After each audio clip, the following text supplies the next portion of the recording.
If you're looking to create, grow, and sustain your wealth, download and subscribe to the Pain Points of Wealth podcast at BeBullish.com with Bob, Ryan, and Chris Payne. It's your podcast for market insights, money tips, and real talk on the economy. Download and subscribe at BeBullish.com. Excuse me! Taxi! This is the 77 WABC minicast. Senator Kramer, we have Alan Dershowitz on, if you want to stay on for a few minutes. Gosh, I've never been part of an all-star cast like this before. Okay, that's good. To say the least. Alan Dershowitz, we miss you. How are you? I'm doing great. I'm happy to be part of your all-star cast. Well, we got Senator Kramer, who's originally from your neck of the woods. Aren't you originally from Long Island? No, Senator? I'm from Borough Park. I'm from Brooklyn. You are yeah. from. And how about you, Senator Kramer? I am from North Dakota, born, raised. Oh my God! Okay. Yeah, I'm going to die. A little different than Flatbush. A little bit different than Flatbush. As we used to say, 2 bus fares. Yes. Now, we had Senator Kramer and all of us have a question for you, Alan Dershowitz. Yeah. The money that's collected, if you're a passenger on an airplane, it's going to cost you $5.40, I think, towards the TSA. Now, if I collect sales tax and I don't turn it in, I go to jail because I'm in custody for that money. What happens to that TSA money, and why aren't they paying the TSA workers? Well, they should be, obviously. When you collect money for somebody else, you are an agent for that person. And, the law going back to the earliest days of Greek and Hebrew and other law always says when you act as an agent, you act on behalf of the person, not on behalf of yourself. So it sounds to me like you have a strong argument. Well, so is that a strong enough argument for the president to use executive action to take that money and pay those TSA agents? Because, boy, that'd be nice. Probably. Look, this president has expanded executive action, mostly in a very positive way. The courts have struck him down in a few instances, but mostly every other day. Yeah. But, Jefferson, Roosevelt, Lincoln all used executive action, so don't condemn it. The framers of the Constitution intended for there to be a strong president. Yep. And today they just knocked out another thing. What was the thing, Victoria? We were talking about it before. The appeals court knocked off. Hold on, I'll find it. Okay. Well, John's trying to find it. Can I ask a question? Right now. Hold on. Reuters. U.S. Appeals Court rejects Trump administration bid to overturn New York tunnel funding ruling. That's the Gateway Tunnel. I think we need the tunnel. Yeah, I think we need the tunnel, too. These cases are all going ultimately to the Supreme Court, and the Supreme Court will generally support executive action. Certainly the executive action in going after Iran and trying to prevent it from developing nuclear weapons and having rockets will be sustained by the courts because the framers of the Constitution deliberately changed the wording.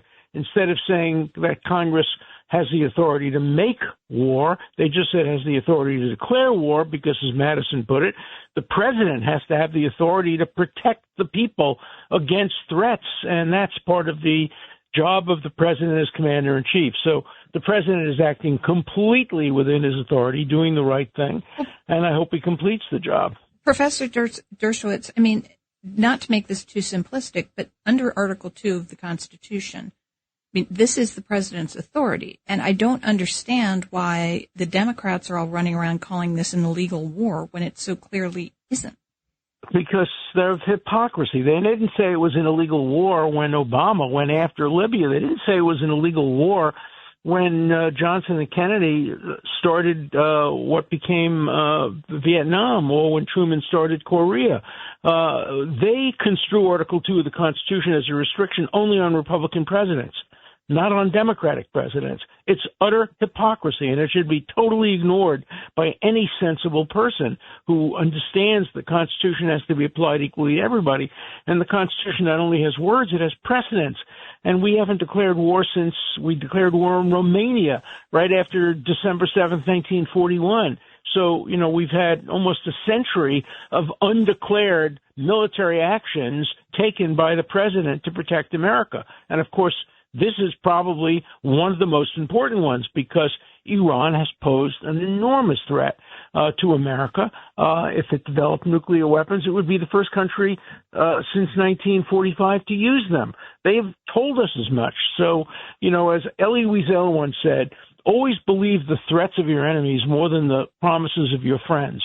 And when Iran threatens the United States, threatens Israel, threatens Europe, we have to take that seriously and do something about it. And the president has been doing something about it, and I hope he continues. Rudy Washington, the former deputy mayor? Two things. Professor, I agree with you. And if they did have a nuclear bomb, they would hold the globe. They would hold the globe as hostages. Even China and Russia, they would hold the globe. They're sending all those ICBMs off to their neighbors, and they never had a problem with their neighbors. They just sent them over. And they're using cluster bombs. A cluster bomb is a bomb directed against civilians. It's not a military weapon.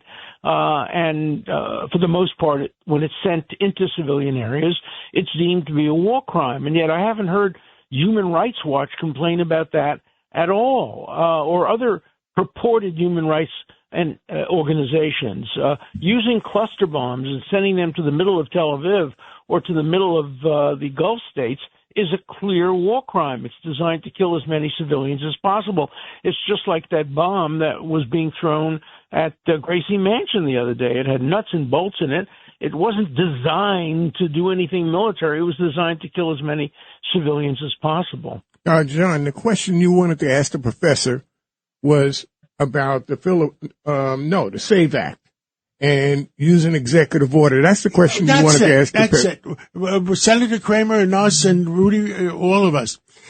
Because it's a federal election and the president of the United States, can he say it's an executive order? You have to be an American citizen to vote in a federal election. Yes, because the Constitution says that it's the role of the president to see that the law is actually enacted. That's the job of the executive. And if the president makes a finding, it has to be based on evidence, but if he makes a finding that the law is being abused by people who are not citizens voting or by absentee ballots being abused, the president does have the executive authority to enforce the law. Congress makes the law, passes the law, but the executive authority are the ones who make sure that the law is enforced. Those are the exact words of the Constitution. So the president does have that authority. Alan, it's Richard Weinberg. Good to talk to you again. Let me ask you this question. We don't have funding because of the Democrats at DHS, and we're talking to the senator about this. What can the president do as a workaround to make sure that DHS really gets funded? I know from my study of constitutional law that obviously the taxing power and the funding power comes out of Congress. And somebody's holding that $5.40 to pay the TSA workers. But what can we do what can President Trump do to get DHS back in the game to protect Senator American Kramer has to call him at 5 o'clock in the morning like he did last week. What he can do is he can't create funding. That has to be done initially by the House of Representatives, then by the Senate under the Constitution. But he can reallocate funding that's already been granted. As the head of the executive branch, he can say that money that was allocated to one government agency designed to enforce safety can be reallocated on an emergency basis to another branch of the executive. And, how long he can do that for, the courts would decide. But initially, at least, he has the right to say that we have to reallocate funds that have already been granted by Congress to branches of the government that are necessary to enforce the law. Senator Kramer, you called the president last week at 5 o'clock in the morning, and he called you back. Can you call him on this? Well,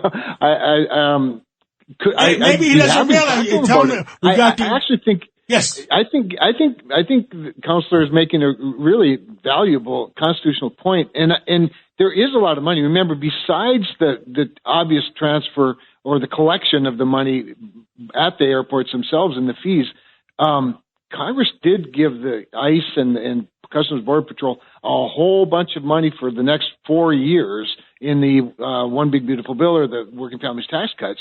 So he does have some room even within the agency to do some of that. But passing the law is better. We need to do our jobs on this end and pass that and make sure that we get this funding. No question. I'm glad that the senator agrees with me, but don't give him my phone number because I don't want him to be calling me at 5 o'clock in the morning. Wait till 7. Wait till 7. Call me 7. Okay. Well, what else do we have to talk about? I just wanted to ask one quick question of Professor Dershowitz. It's Sure. Victoria Coates. How concerned are you with this lack of funding for DHS that we as the United States are exposing ourselves to more of these kind of pop-up terrorist attacks by ISIS or Iran sympathizers? I had lunch yesterday with a young man who was at Bondi Beach and rescued a policeman who was shot. And then he himself got shot twice, once in the stomach, once in the arm. This is a 22-year-old who had lunch with me yesterday with a cane and with a hole in the middle of his stomach. We're going to get more of that. And this is not the time to cut off funding from an agency of the government that's designed to protect us. We have to increase our funding. We know that Iran is going to switch its tactics from direct military to terrorism, and we have to be ready for that, and we have to preempt it. And that's why it's the worst possible time to be doing this. It's also the worst time for the mayor of New York to be having a meal with a person who supports terrorism. I mean, my God, what a message that sends to terrorists of the world, that you're welcome in New York. You can come to the mayor's house, even though you support Hamas and support the murder of individuals. What a terrible thing that mayor is doing. And I would hope that the people of New York would think seriously about how to respond to such impossible and irresponsible actions by their mayor. Well, Judge, and last question? Then we have to take a break. I think it's absolutely essential that we get our heads together and understand that at any moment, any time, there could be a terrorist attack against this country, and then what's going to happen? What are we going to do about it? Well, we have to plan in advance. We have to prevent it, not react to it. And preventing it is funding agencies of the government that are designed to use their intelligence resources to prevent this. New York does a great job. You know, Jessie Tisch, before she became commissioner, was the head of kind of intelligence for the New York Police Department. So she's my former student and research assistant. I'm very proud of the job she's done. But she understands the important role that intelligence and prevention has in terrorism rather than just reacting to it.